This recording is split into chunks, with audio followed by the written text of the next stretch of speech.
Елімізде су тасқынының тағы бір кезеңі болуы мүмкін. Алдағы күндері ауа райы қандай болады? Су тасқыны қаупі қай өңірлерде сақталады?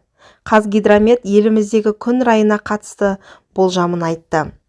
Осы айдың 10 және 20 сәуір аралығындағы ауа райына сүйенсек, алдағы 3-5 күнде Қазақстанның басым бөлігінде жауын-шашын жауады. Солтүстік, орталық, шығыс өңірлерде кей күндері қатты жауын шашуы мүмкін.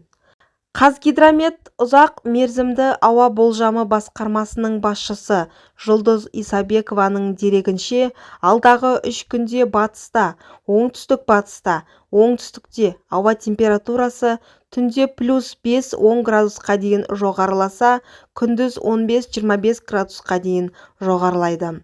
Солтүстік орталық шығыста түнде -0,5 аяздан +3-8 градусқа дейін көтеріледі. Күндіз +3-8 градустан +10-15 градусқа дейін көтеріледі.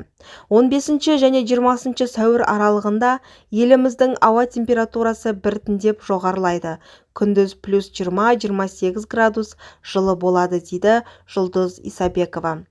Қазгидромет солтүстік және шығыс өңірлерде су тасқыны қаупі сақталатынын мәлімдеді.